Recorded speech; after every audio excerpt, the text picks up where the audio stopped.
Pour un petit retour sur les berges, on est revenu avec le frangin sur un petit plan d'eau de la Sarthe. Pas très grand, il fait 3-4 hectares. L'inconvénient, c'est qu'on est arrivé de nuit hier soir. Donc le taf oblige. Hein. Donc ça a obligé à poser les lignes de nuit justement, mais avec un vent, je sais plus combien on avait, je crois qu'il y avait des rafales à 60-70 km/h. Donc avec une bouée d'1,85 m tout seul dedans, c'était même pas la peine.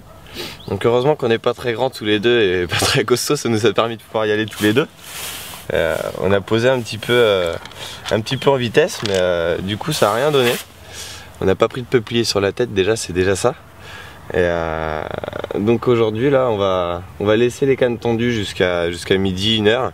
On va les relever cet après-midi pour les laisser reposer et préparer les cannes. Et comme ça on va pouvoir reposer ça juste avant la tombée de la nuit et reposer ça propre pour la dernière nuit qu'on a. Parce que malheureusement on n'a pas beaucoup de temps de pêche et on va essayer de mettre toutes les chances de notre côté pour la prochaine nuit qu'on va faire.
Donc en ce qui concerne le montage, je vais utiliser ce coup-ci pas 80 ou 50 cm de lait de corps, mais un bon mètre, voire 1,50 m, pour que la ligne soit totalement plaquée sur le fond et que ça fasse une bonne zone safe, pour reprendre le terme safe zone, hein, pour que la carpe puisse s'alimenter en toute sécurité et en toute confiance.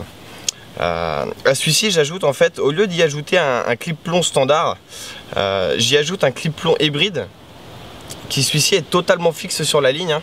On voit l'émbryon qui est ici et la boucle de l'émbryon qui est de l'autre côté. Donc celui-ci ne peut pas du tout coulisser contre le lait de corps. Et ce qui fait que pour toutes les pêches d'obstacles, que ce soit dans les arbres morts, dans les herbiers, les choses comme ça, où le plomb risque de se bloquer et de condamner votre ligne et le poisson par la même occasion, celui-ci va libérer systématiquement le plomb et votre ligne. Ce qui fait que vous pouvez reprendre le combat et sauver le poisson et d'ailleurs le faire. Donc c'est pour ça que sur ce genre de petits plans d'eau où souvent on a beaucoup de petits obstacles ou des arbres morts en bordure, je trouve ça vraiment pratique et ça m'a sauvé beaucoup de poissons.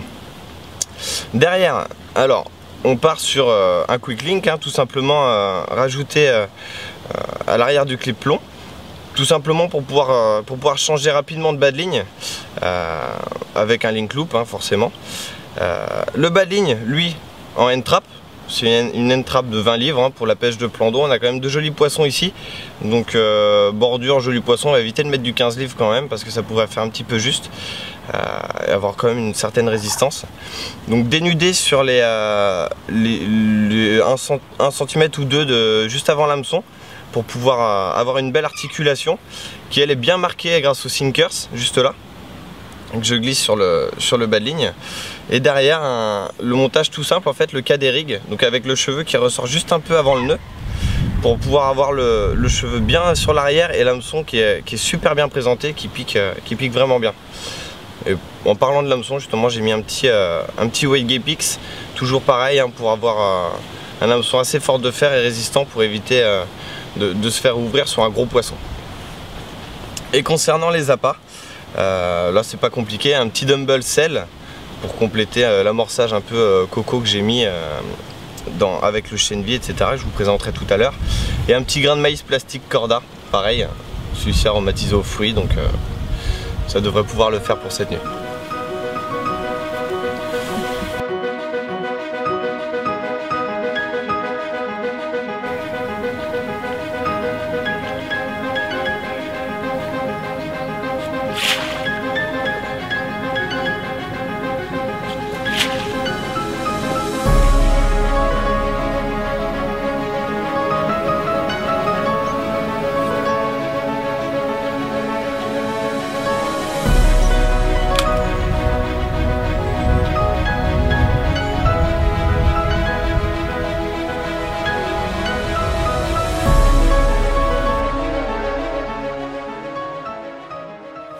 Donc en ce qui concerne l'amorçage, on va pas aller chercher loin, on part toujours sur la même base, surtout qu'en plus on se rapproche d'une période vraiment hivernale, donc bon, ça sert à rien d'amorcer comme une brute.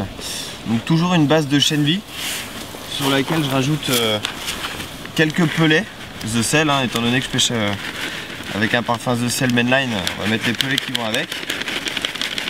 Donc pareil, on en a un petit peu, ça sert à rien d'en mettre de trop. De toute manière on met à peu près une pelle et demie par canne en amorçage.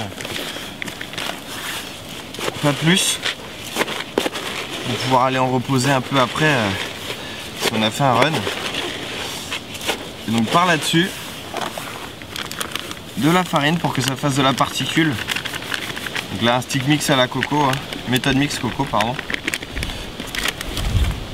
Pour relever le parfum. Et pour que ça travaille vraiment sur toutes les couches d'eau et que ça fasse un peu plus une pâte, plutôt que juste de simples petites graines qui tombent, ça va être un petit peu plus consistant, ça va être bien plus attractif. On va ajouter à ça la dernière petite touche, un petit peu de maïs doux, indispensable, avec le jus, faut pas hésiter, c'est super sucré. Ils adorent ça.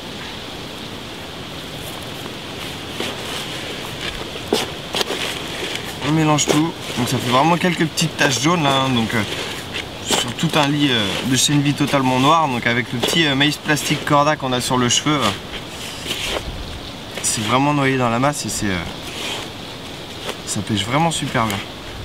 Donc voilà un petit amorçage très simple mais qui fonctionne super bien sur n'importe quel type d'eau.